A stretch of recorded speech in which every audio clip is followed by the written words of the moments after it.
China is quietly renaming Indian territory again, and India's response. A few statements, that's it. What's even more surprising is how major Indian media outlets aligned with the government are covering the story. Villages, roads, maps, all changing reality, while officials just talk and the media dismisses China's claims as fictitious. In this video, I'll break down a recent report that calls these moves fantasy and examine whether that framing actually holds up against reality. Is India weak or unprepared? Strap in. This is a reality India can't afford to ignore. Let me give you some context. China has created a new county in Xinjiang province. It is called the Chenling County. Now, this Chinese-claimed county sits at the high-altitude crossroads. It's where the Karakoram Range meets the borders of Afghanistan and Pakistan-occupied Kashmir, and close to India's Ladakh. It's a geopolitically sensitive zone, and this is the third time in over a year that China has pulled this move. And amid these reports, India has released a strongly worded statement. China is renaming Indian territory again. This isn't new, but here's the problem. India's response remains almost invisible. The government issues statements, calls China's claims fantasy, and expects that to be enough. Let me be clear, that is ineffective and insufficient, and it creates the perception that leadership is either scared or out of its depth. You want to understand Beijing's strategy on borders? China has been running this playbook for decades. Here it is, in plain language. Build, name, and claim. First, you build infrastructure, roads, bridges, villages deep inside disputed territory or enemy territory. Then you give those places Chinese names. Then you print those names on maps. Then you hand those maps to the world and say, see, this is ours.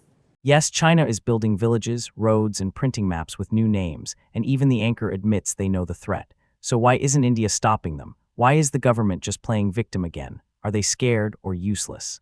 Words from New Delhi alone don't secure borders. Administration without enforcement or strategy is hollow. That is the government's job. That's why Indians pay taxes. If they aren't fit for the task, they should stand down. Where is Modi?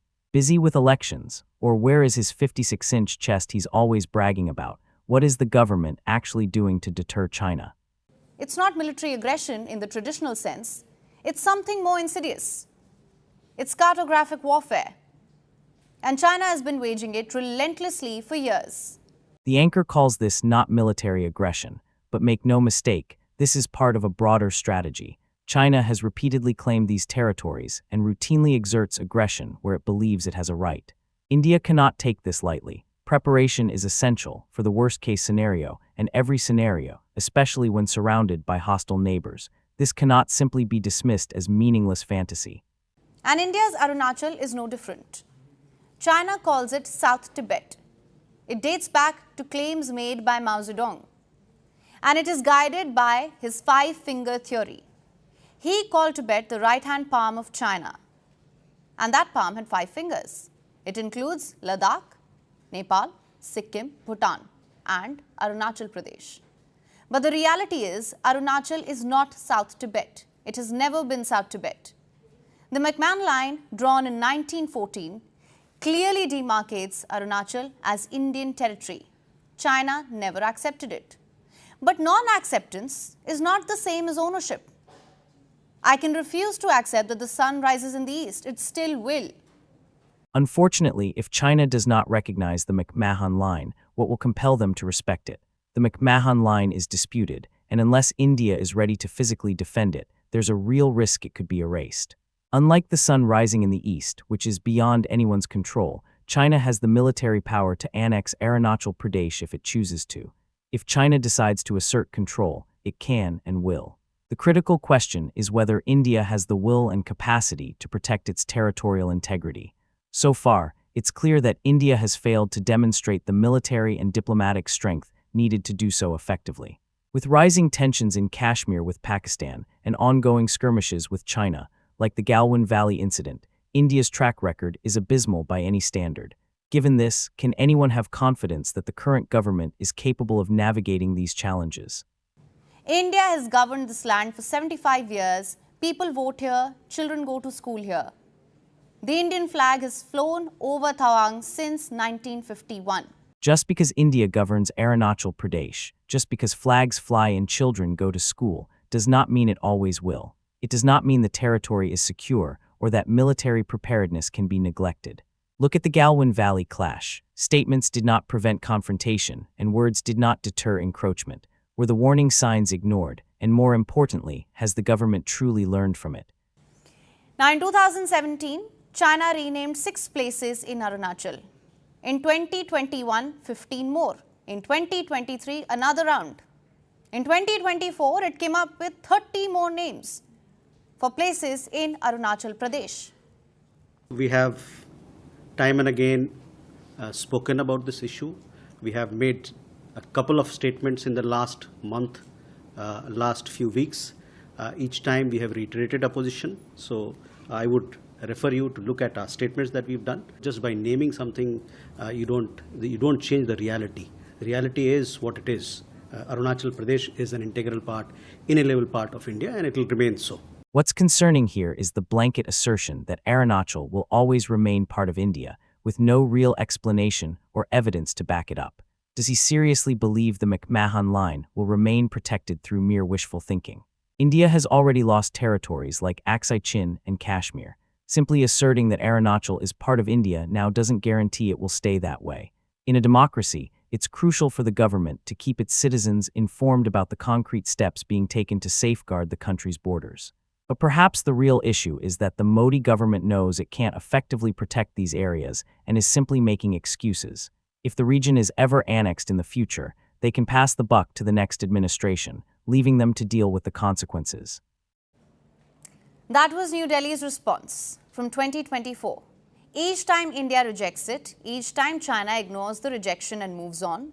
Because for Beijing, this isn't about immediate results. It's about the slow drip of repetition. That's the propaganda it spews. Say a lie long enough, print it on enough maps, teach it in enough schools to enough children, and hope that the world recognizes it. Now, India's response this time carried an additional edge.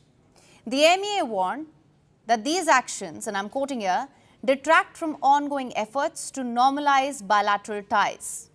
No. India's efforts to normalize bilateral ties are largely driven by its inability to challenge China militarily. The claim that these actions detract from efforts is misleading, because in reality, it's India that stands to lose from this.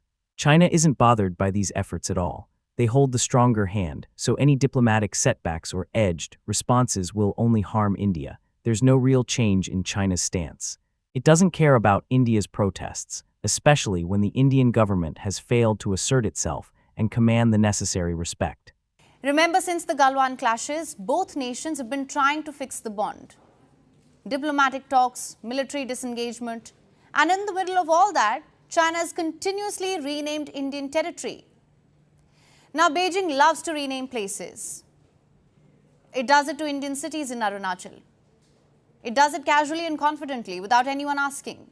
Yes, China does it casually and confidently because India is in a weak position. The rule is simple: might makes right, and right now, India is defenseless. When you're not in a position of strength, negotiations become meaningless. Why would China cede anything when there are no consequences? This is the result of a government that is ineffective, lacks the resolve to defend its borders, consistently fails to deliver on its promises, and is weak. So we thought, what if Indians returned the favor? What would you rename Chinese cities? We asked and you delivered. Take a look. Nobody cares about this stunt. Why are you asking ordinary Indians? Why not Modi or the government? India can't even defend its own territory, let alone claim anything from China. This is what I call pure fantasy. India won't challenge China, nor is it even trying to reclaim Aksai Chin or the areas lost after Galwan. If Modi has the courage, why not push the government to change these names officially? Renaming places as a joke on the news is neither serious nor a befitting reply, it's cowardice. Sadly, that's what we expect from this government. The circus music is spot on for the anchor's nonsense. Thanks for watching. Until next time, may the force be with you.